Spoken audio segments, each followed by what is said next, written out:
listening to the Not Your Average Culture podcast, where we have candid conversations about personal growth, business, and creativity. Because, let's be honest, creative or not, life can get messy, especially if you are a creative entrepreneur. But you don't have to go at it alone. There's a whole community and culture around the lifestyle of creatives. So here on this podcast, I'm making this space to have open conversations with a wide range of dynamic people about how to successfully maintain your business, keep your sanity, while owning your authenticity and staying inspired along this journey. I'm your host, Chardeney. Let's get to it.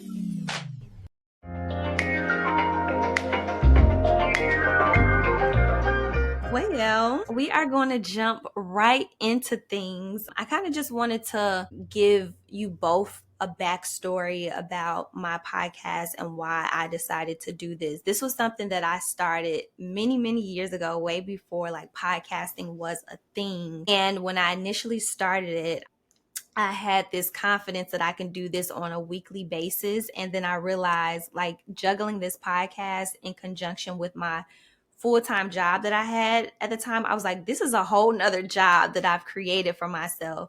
And so over the years, I've kind of transitioned to doing this podcast more on an annual cadence, where for me personally, it's like, okay, it's a way for me to just kind of reconnect with either people that I've worked with within the past year, or maybe an entrepreneur or another creative, or just somebody who I found that their work to be interesting within the year. And then at the end of the year, I can kind of recap and share and talk through just like the creative process, how I cross paths with the individual that I'm interviewing. And so that's a little brief backstory about the podcast. And so I just wanted to first start off just thanking you all for agreeing to be on the podcast, because I did have such a dope experience working with you all, and I wanted to chat through it and just cover a few things that kind of came up for me. So thank you for allowing me to work with you all on the project, and then also to just join me here on the podcast to just talk through everything. Yeah, no problem. So I know who you all are. So can you all share with listeners a little bit about who you are and what it is that you do? So my name is Martin Ricard, and I run a company called Community Symbol, and it's a social impact marketing agency that helps justice-motivated organizations basically grow their online presence and make their voices heard unapologetically. And I love what I do because I get to work with folks like Kamar, and I get to work with folks like you to tell stories and to basically make sure that the folks that are doing work that is solving the world's and our community's most pressing challenges, I get to work with folks like that with my company, and to make sure that, you know, their stories get heard in the places where people are at and where people need to hear them. Nice. And Kamar, what about you?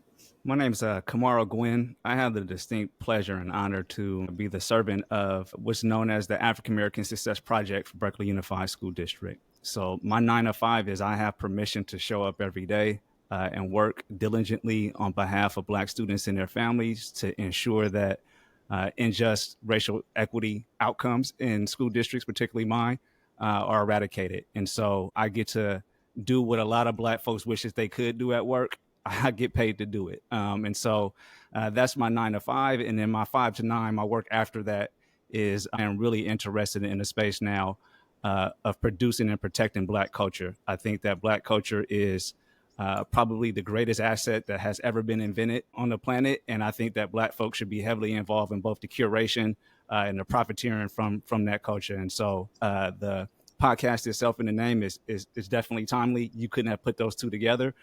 So it was great working together in my 9 to 5, but now we get a chance to also cross paths on my 5 to 9 as well.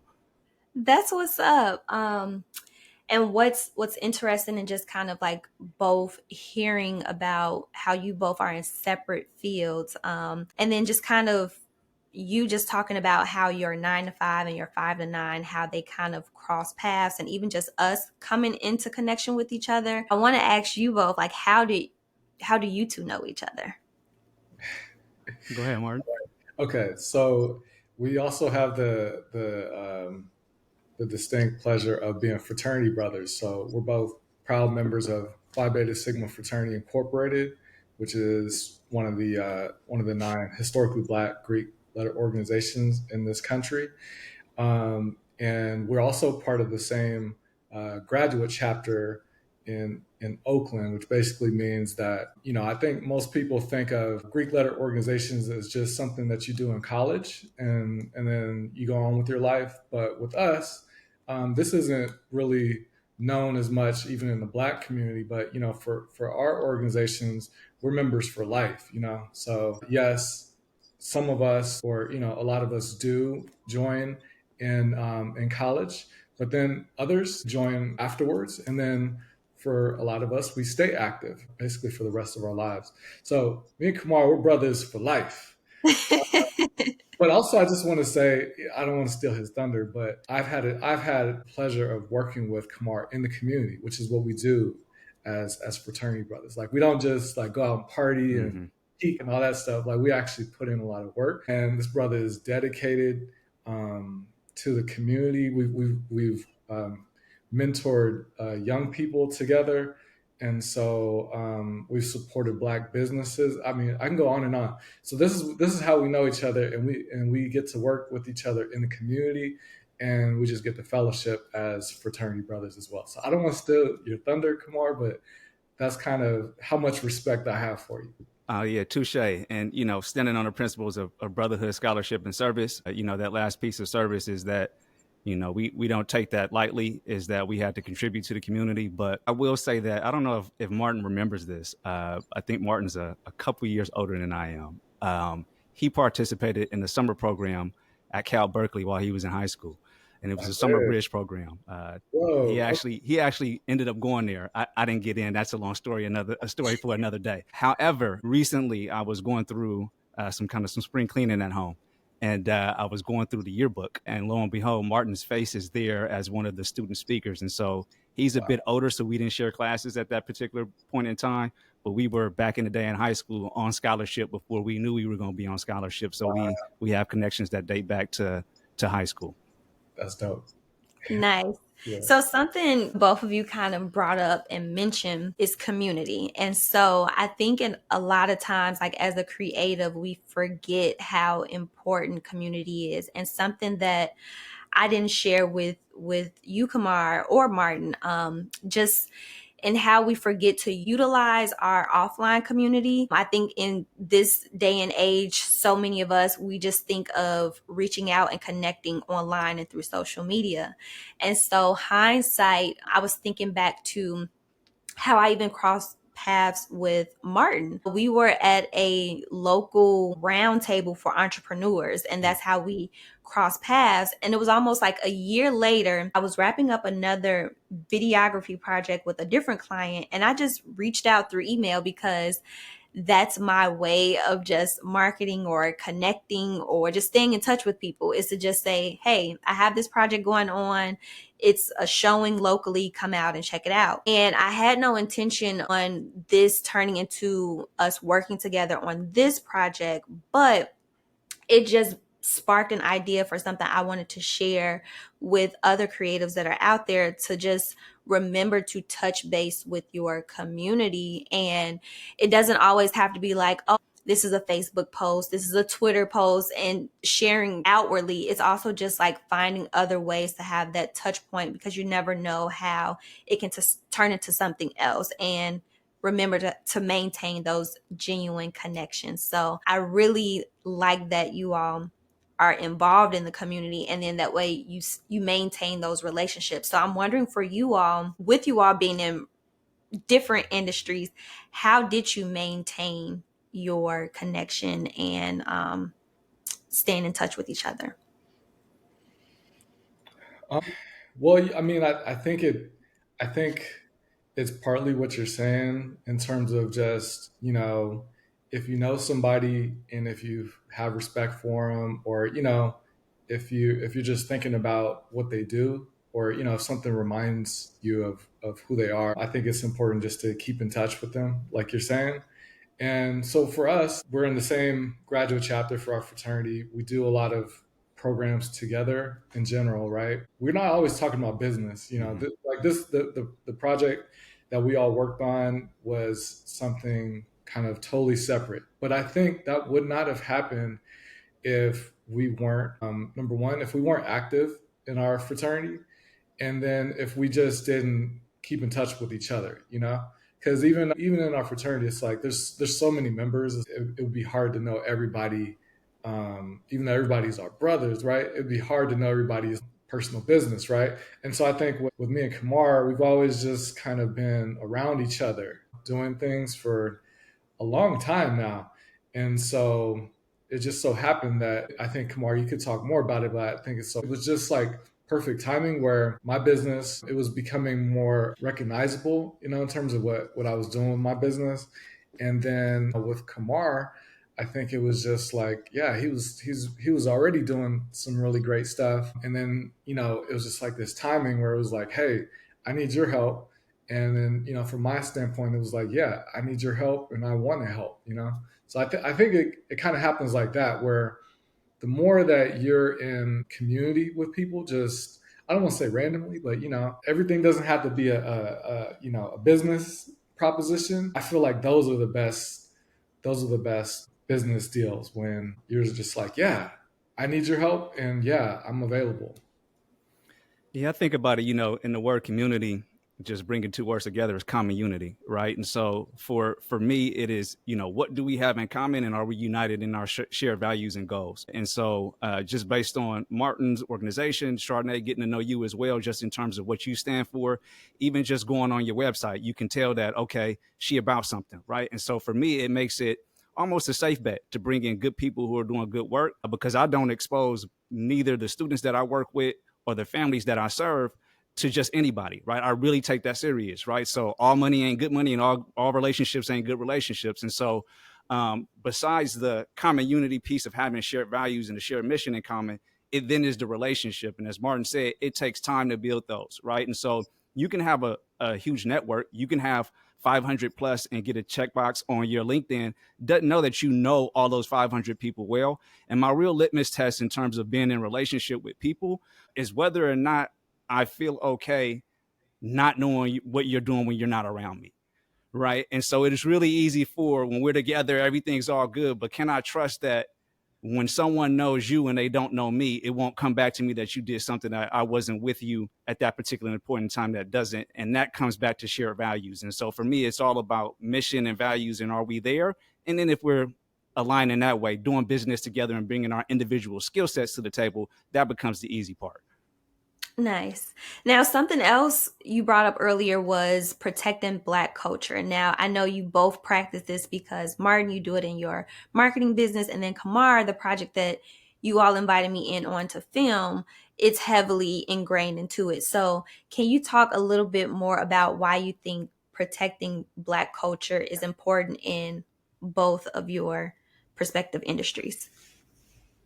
For sure. I think that narratives are very, very important. And you can only broadcast narratives if you have the platforms to be able to do that. And so an organization like Community Symbol can take what is happening inside our classroom spaces and amplify it in a way that I'm not able to do just on my 9 to 5. I don't have the resources. I don't have the talent, the skills, and the expertise to be able to do that. And so I think that we have to own and control our own narratives. I think media is very, very powerful. And the way that we're able to do that is through partnership, right? Now, none of us are great alone, but together we can bring something to the table that's beneficial. And so for me, that protection kind of piece is twofold. It is can we protect what we're trying to do in a way that we don't have to compromise our vision based on someone else's perceptions of what we should be doing? And then from there, can we protect it from an institutional standpoint long term? How often do we do things and one generation later they get lost? And so I'm really interested in not only telling the narratives, controlling the narratives, but also having the long-term ownership of those narratives over time so that we can pass them down to the next generation. And that involves capturing the youth while they're young, getting their perspectives, because they also bring something to the table. It's not just folks who are my age or older who should be controlling those narratives. You should be at the table having an input as well. And so that is the platform that I'm also trying to make sure that youth have a place in a dialogue as well. Yeah, I think that's well said. I mean, if I could add anything to that, I mean, I would say, from my perspective, running a marketing agency and basically telling other organizations stories, right? Um, I think that if I wasn't able to, number one, just see that there are lots and lots of Black stories out there, right? If I wasn't able to see that, and if I wasn't in a position to then create those stories or help make those stories happen, we just wouldn't know about all these stories and all this culture. And then I feel like, even though we're in the 21st century, we still feel like Black culture is like, it's supposed to look a certain way. We're in California, we're in the Bay Area, so it's like we're kind of different out here, especially if you grew up here. It's like we're more laid back. You might see us wearing some Vans. Some of us might be some skateboarders. I don't know, but we still love soul food. But then we might be vegan too. It's like, for me, I feel like my purpose in doing what I do is to help show that diversity. Because like some of my clients are here in the Bay Area, but then I also have some really cool clients that do, like, they're doing God's work too in the Central Valley, where you would think that, okay, in the Central Valley of California, it's forgotten and people are like, what are people doing out there? And then you'd be amazed that there's people thriving out there doing some amazing work, building community, stuff like that. So I think it's important to protect Black culture that way, and then just show people like it's not all what you think. And then when you show people that, I feel like that just humanizes just us all in general, because that's what we need. We honestly need to have more connections with each other. Even Black folks, we need to see like, okay, this is, our struggle is unique, but we need to see like, okay, there's other people throughout the world that support what we're doing. And, this is how I can build connections with them. Yeah, I definitely have Vans on right now, brother. Yeah. Something that you mentioned as you were talking, just like how you were like, you might see us wearing Vans, but we also love soul food. When I first moved here from Chicago, that's why I named this podcast Not Your Average Culture, because it was such a culture shock for me. And I was looking around, I was like, where am I? Like, what is going on? So much to the point where I can be in community. Like just this past weekend, I was at a barbecue with some friends, and everybody, were mixing and mingling and, playing games and stuff. And I took a moment and I just sat there and I watched and I observed. And it is so nice to just like observe people in their natural element, because something else is that online, I think we pay attention to the things that are performing well. And when we pay attention to the things that are performing well digitally, a lot of people try to copy it and emulate it. But I think oftentimes that comes up for me as a creator in creating video, I oftentimes have to remember to remind myself, as well as the people that I'm working with, is don't lose you in you trying to create something and be a part of an industry or be a part of the conversation or be within the same field as someone else. And I think that's what makes us unique and makes us different, is those little different details or those different nuances that is so culturally different. Like even in like home decor to the seasons that we keep inside of our kitchen cabinet, it's so different, and that's what makes us different. And so I always try to remind people to just keep that part of you and infuse it into whatever it is that you're doing, and don't try to assimilate just because we see everything else going on around us. It's so important that we keep that. So yeah, I mean, you go to southern states and they now have southern cuisine, and that's soul food. And we made soul food out of things that people didn't want at a certain point in time, right? But now it's fine dining in the cuisine, right? So like you talk about the seasonings, and at one point it's, why you put that on your food? But now it's a delicacy, right? So those are the type of things that come full circle. Yeah, for sure. So I'm curious, like, If you could advise your younger self, what advice would you give and why? Hmm. Let me see. I'm ready, brother. You thinking? I'm ready. Go ahead. I'm just messing with you. Listen, I spent a lot of time asking people for advice, being younger, right? So listening to the elders and asking them for what direction to head in. And some advice was good, but not all of it was good. And I realized at a certain point that, sometimes people want to live through you the life that they didn't get a chance to live. And so the advice that I would give to my younger self is that go ask the elders once you have a vision for what you want to accomplish, and to get to that point through experimentation, right? Travel, see the world, do things that you can do while you're young, that once you begin to, I got a mortgage, I got a 9 to 5, I have a family, I'm settled down, those pressures don't allow you to be able to still spend time developing yourself in a way where you can have these different experiences. And so my advice to my younger self would be go see the world, have experiences, because you can make up the rest of it on the back end when it's time for that. And then go to the elders when you want to have advice about where you want to go, opposed to looking for mentorship about where to head. So I would give myself that advice. Yeah.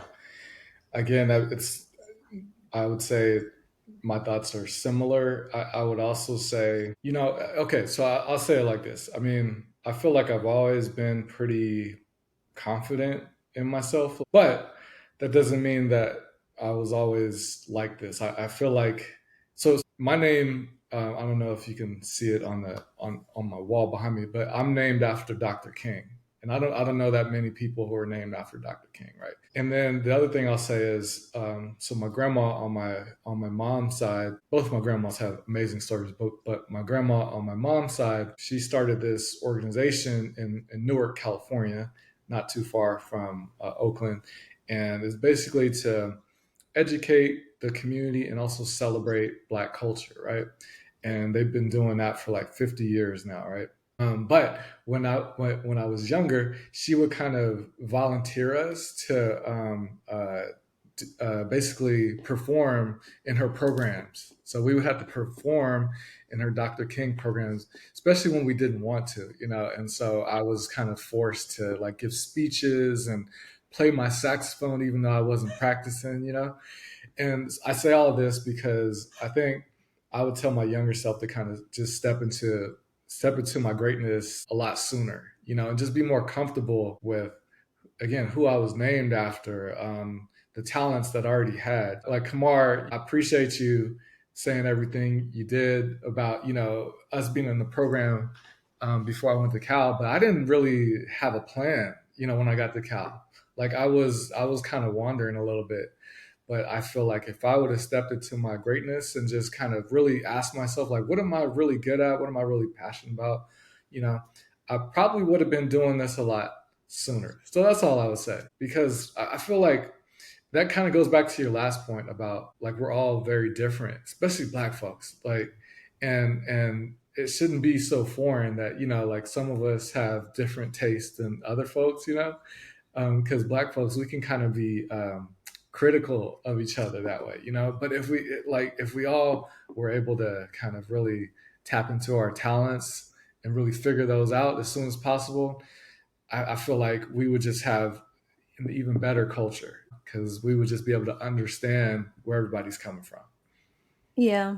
And I can relate to what both of you all were saying, just about both exploring, but then also leaning into the things that maybe our parents or grandparents introduced us into when we were younger, and not being so closed minded about it. Because I'll just preface this by saying that, like, I am in my 30s, and my mom, she used to sew all the time. And I kind of rejected it. And it's not until 30 years later I leaned into something my mom had taught me many years ago. And I'm learning so much through a craft that's completely different from what I do in my day job. Mhm. But what I'm learning, the skill sets of just like patience, or unlearning like perfectionism through like a completely different craft, I'm able to apply just the things that I've learned so long ago in my profession. And so I love that you both kind of touched on that, because oftentimes I think we get so like laser focused on this one thing, and we think that it has to look a certain way or feel a certain way. We have to go this linear path. And even in my podcast, like I said, I started out not really knowing like what to do with it. But I was just like, you know what? I know this is something I want to do.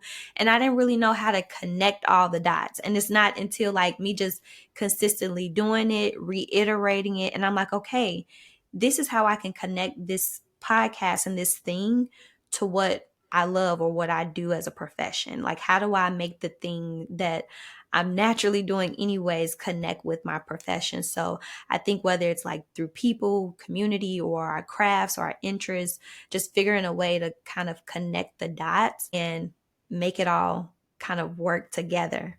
Yeah, I know. Go ahead. No, you go ahead. I was just gonna say, I mean, I like I still have my saxophone like buried in the closet, and I don't know why I've kept it with me all these years, but I mean, I keep saying like I'm keeping it because I'm actually gonna learn how to play it, like for real. Like I could have learned it a long time ago, and it just wasn't meant to be. But if I learned it now, like you're saying, I think it would just enhance what I do. It would just kind of maybe unlock some other neurons in my brain, or some other creative juices. And so I keep holding on to it because I'm like, one of these days I'm gonna get back into it, because that might just be the creative juice that I need.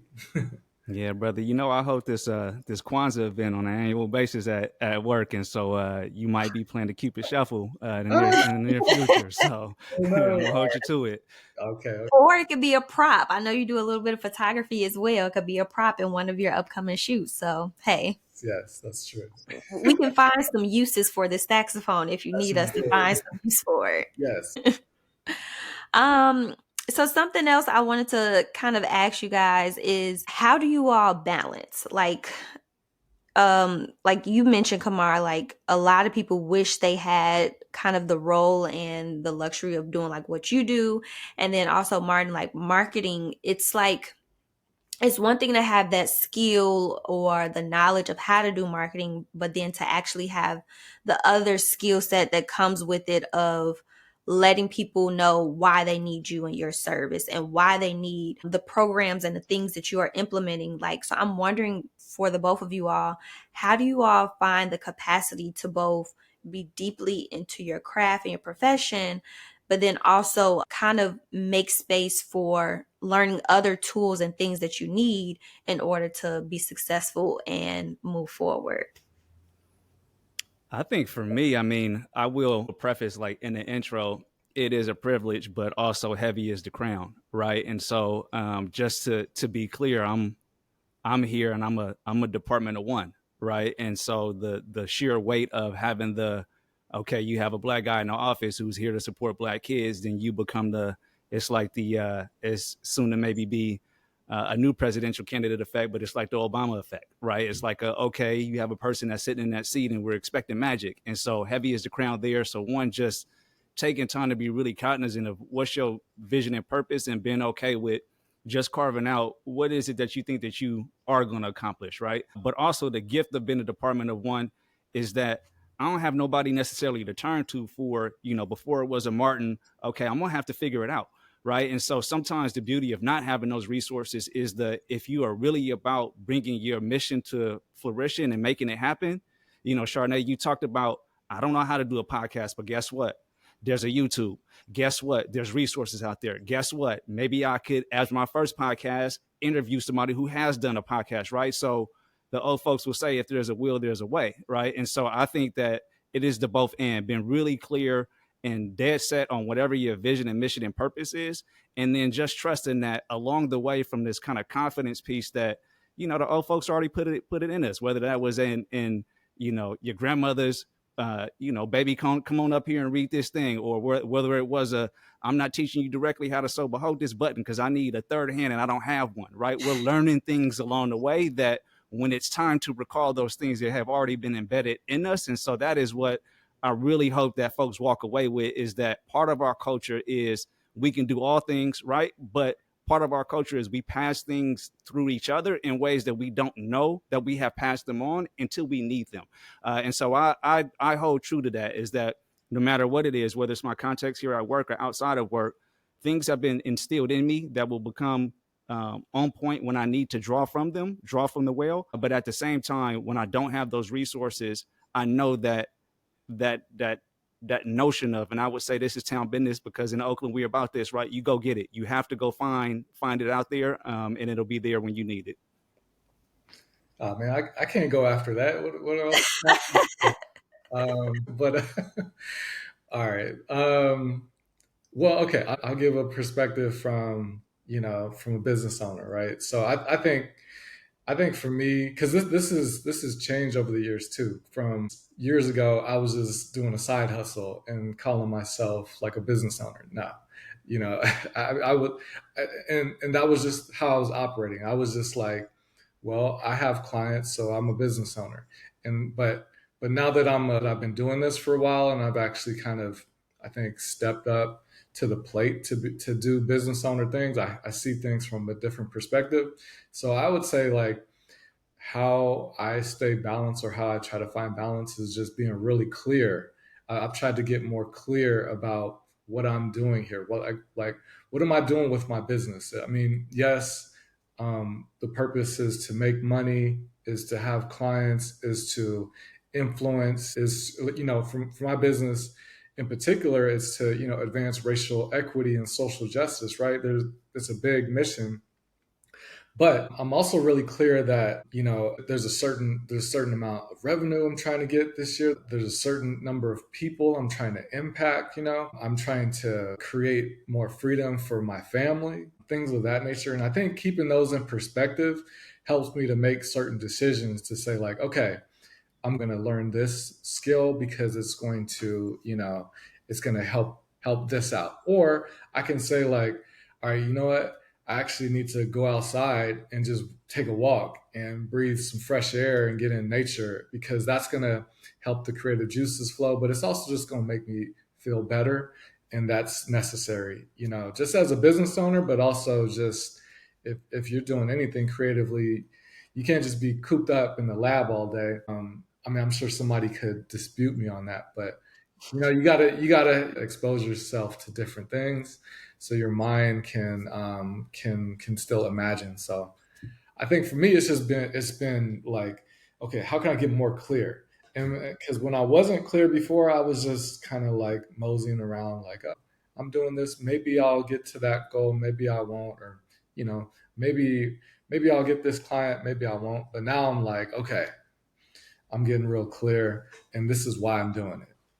Yeah. And I'm curious, like just hearing the both of you all talk, like, is there one thing that you distinctively remember was like this light bulb moment for the both of you all, where it's like, okay, because like you said, Kamara, like you're basically like in a department of one. And then as an entrepreneur, Martin, you're basically like, you're the person that has to be the engine behind making sure you get that sale, making sure you get that client. So I'm wondering, like, what is one thing that you all can think of that was helpful for like, okay, this is something tangible and something I actually have to do in order to bring this vision, this idea, this thing that's in my head. How do I bring this to life? And how do I get other people on board so that way you're bringing these visions and these ideas to life? For me, it was there was definitely a light bulb moment when I realized. Well, so first of all, like when I started my entrepreneurial journey, I just noticed that people were coming to me like unsolicited.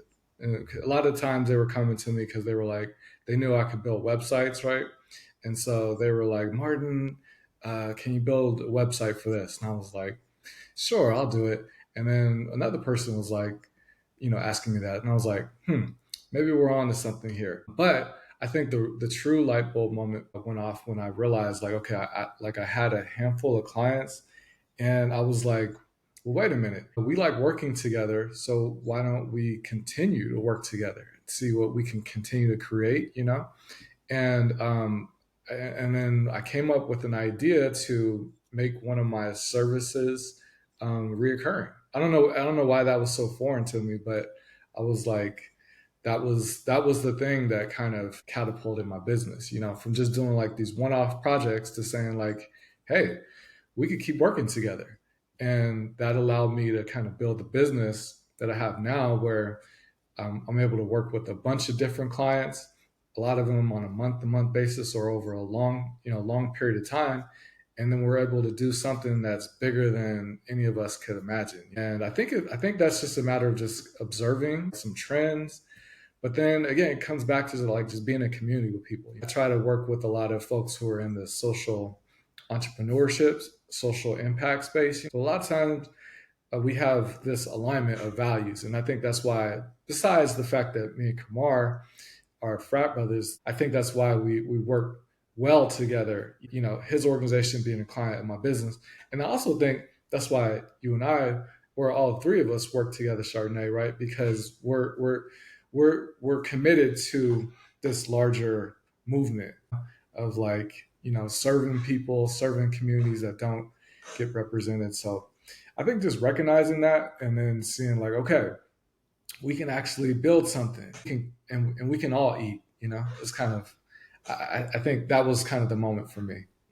Nice. Yeah, I'll piggyback a couple of things. So one, just as building out programs here internal with the district, and now trying to branch off and kind of do some business related stuff.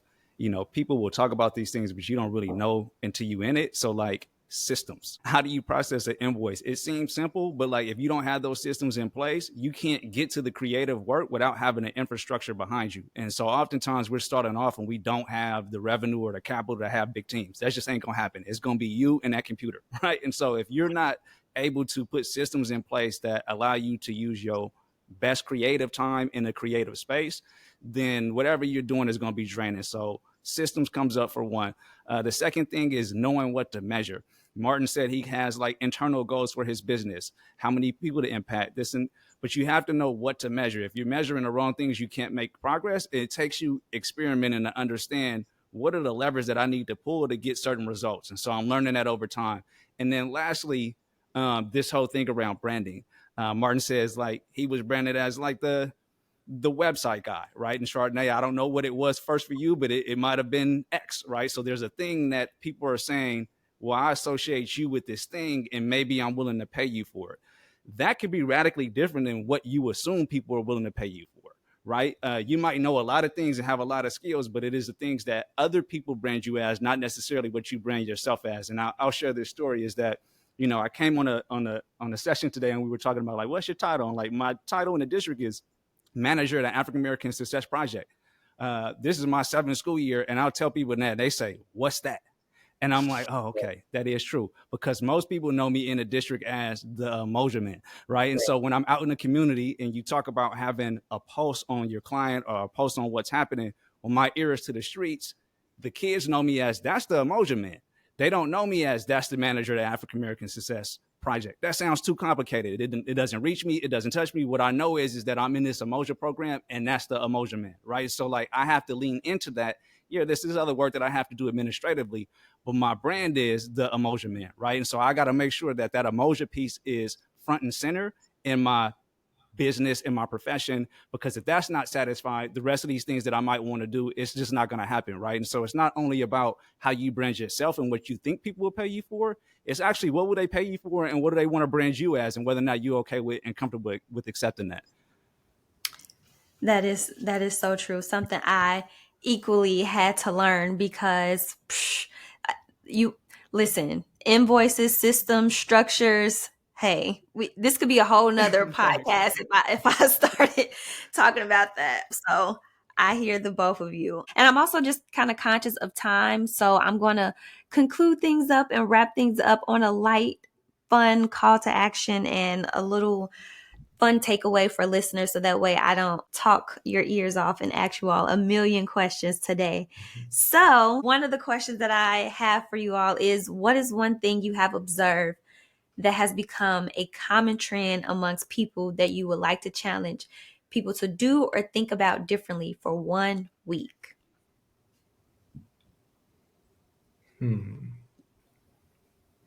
Kamar, you got something already? I do. Okay. It's to not accept being mediocre.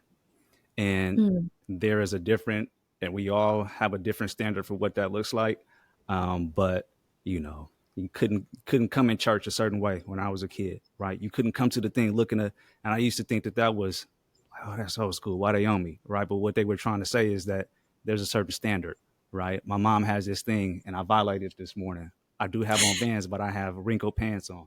She has this thing, right, where you're not going out of my house being wrinkled, right? And so I used to think like it doesn't matter, just wear the clothes. But for her, it was you're representing this household, and when you step out of here, you can't be mediocre, right? And so I would challenge folks to, when you look yourself in the mirror, one, and you go to recap your day, were you mediocre or did you give it your all? Wow. Yeah. I was going to say probably something similar, but I'll also add, don't be afraid to be unconventional. That's what I'll say. So there's this saying from George Washington Carver, who also happens to be a Sigma, right? So everybody knows. It's funny, Kamar, you said that about like what you're known for, right? Mm-hmm. Because everybody knows George Washington Carver is like the peanut guy, right? Although he did a lot of things, a lot of stuff with agriculture and just science, right? But one of the things he said was, in a nutshell, we all basically, the people who are the most innovative are the people who are not afraid to be unconventional. That's basically what he said at one point.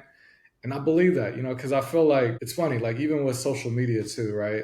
Like we all kind of, like we're all used to like influencers, and like you have to be a certain way if you're trying to be on social media or if you're trying to put your image out there. But like I remember hearing this story about this Latina grandmother who's making she's making like enchiladas, and basically she has like a food show that her granddaughter films of her just making all these bomb, you know I think there's like Mexican dishes or whatever, right?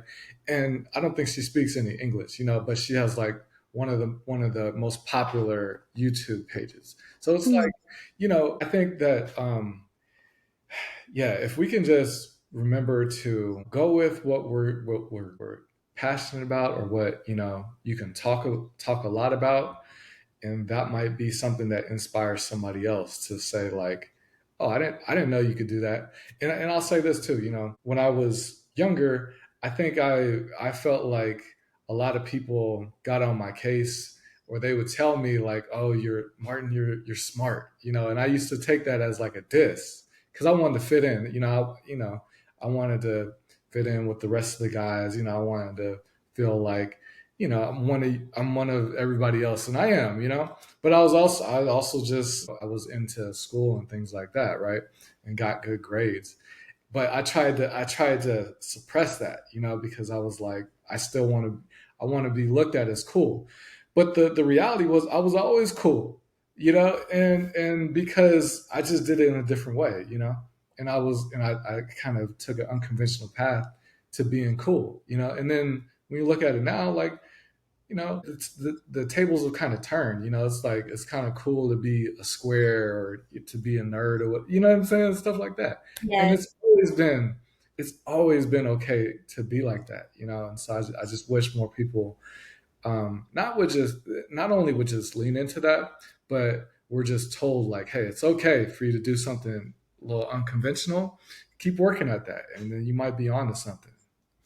I again, I can relate to that because when I was younger, it was so nerdy, quote unquote, to read. I always had a book with me, or people would literally say, "You are such a nerd." And then now, as an adult, they have T-shirts where people are like, "Talk nerdy to me," and I'm like, "This is what I'm talking about." Like it's like we need something in place to just reinforce the youth to just be okay with whatever it is that they're into, no matter how it may come off to other people, but just instilling that confidence of whatever you're into, go full throttle and be into that. Hey, if you into, I don't know, Ninja Turtles, or you into anime or whatever, lean into that 100%. If you're going to be different, go full throttle with it. So Yeah. love, love, love, love that.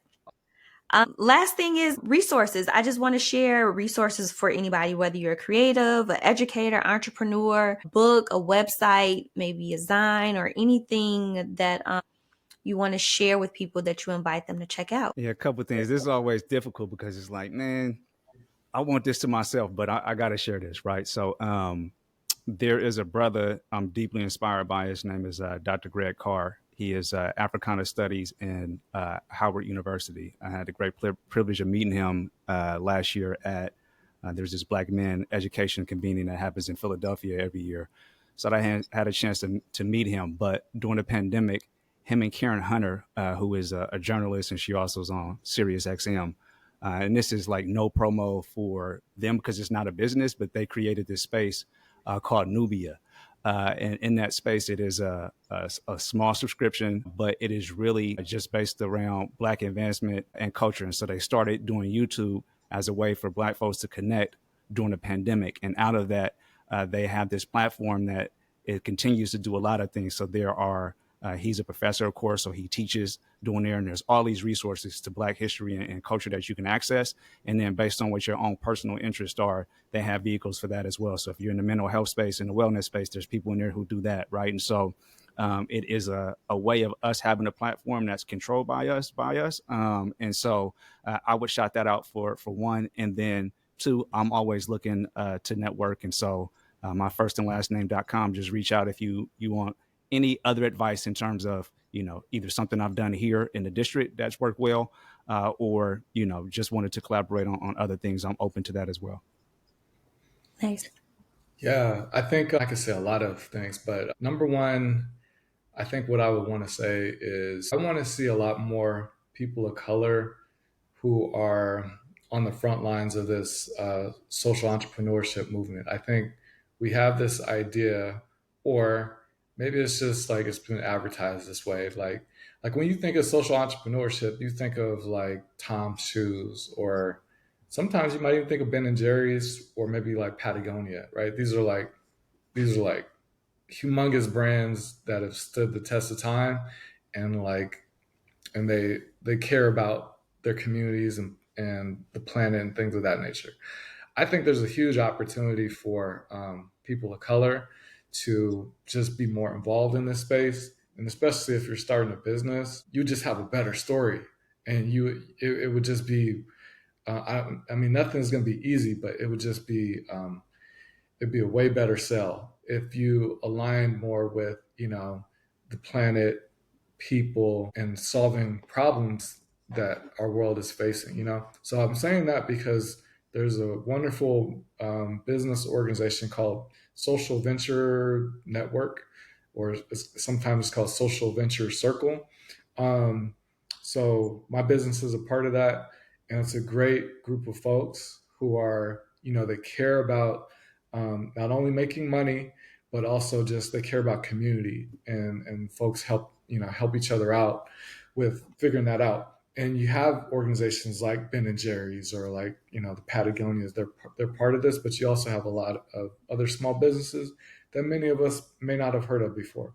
The other thing I'll say in terms of resources is just like I work with a lot of great clients, so I'm just going to list some of them. So obviously, there's the Emoja program at Berkeley Unified. Go check them out. You've already been introduced to one of the folks behind that here. But there's also Courageous Conversation. They do a lot of racial equity training, really throughout the world, and they do a lot of great work in school districts and companies and government agencies, all things of that nature. I also want to give a shout out to Faith in the Valley. They do faith-based community organizing in California's Central Valley. They bring together all kinds of people from all walks of life, all different kinds of faiths, and even a lot of universities and schools in that area to figure out solutions. Um, and okay, I got to give a couple other shout outs because just because I work with a lot of great clients. So if you're in San Francisco, if you support the Southeast Asian community, there's a wonderful organization called the Southeast Asian Development Center. They're based in the Tenderloin. They're doing God's work there as well. And the list goes on, but I'll kind of stop there. But you kind of get the idea that between all of us, we definitely have a lot of resources and a lot of connections. And I hope that we can make our communities better that way. Nice, nice, nice, nice. And don't forget to personally shout out how they can reach you or any of that. I'll also include that in the show notes for anybody that clicks on this podcast episode. But also, if you all have anything exciting projects that you're personally working on that's coming up in the new year, this is the time to share with folks and let them know what you're up to. Yeah, I don't want to take it for granted that everybody's going to know my first and last name. So it's Kamar. OG is in the GOAT, UINN.com. I have a couple projects coming down the pipeline. Earlier this year, we put out a report around the historical significance of Black school leaders who lead charter networks, but also went to HBCUs.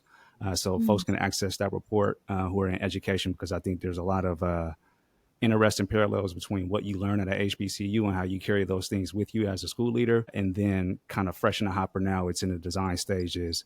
We're coming out with a playbook called the Agentic Playbook, which is geared towards helping educators be able to help their students be advocates for their own education. So that should be out this fall. So if you visit the website, you get that for free. You can download it and then drop me a line if there's any type of way that we can collaborate. Awesome. And you can learn more about my company at communitysymbol.com. So it's communitysymbol.com. I also have a blog on Medium where I talk a lot about issues that are related to what I do with my company. And then I also just came out with a social media toolkit. It's called the Evoke Social Media Toolkit, EVOKE Toolkit. And it's basically a set of templates to make it super simple for any organization that is doing this work, anything related to social impact, social justice, racial equity. It helps folks to do their social media a lot easier, and it gives folks a framework on not just how to create more content, but to do it so that it's relevant to what their organization is doing. Dope. Well, that's all the questions I have for you guys. Thank you so much for joining me. I really appreciate it. And hopefully I made this conversation a seamless conversation for you all. Yeah, thank you so much. Yeah, thanks for having us. We appreciate you. Thanks for tuning in to the Not Your Average Culture podcast. For more conversations on creativity, entrepreneurship, productivity, and personal growth, be sure to listen, watch, and subscribe on Spotify. Or follow the show on your favorite podcast platform. That way, you'll keep your creative juices flowing and never miss a new episode. Until next time, bye.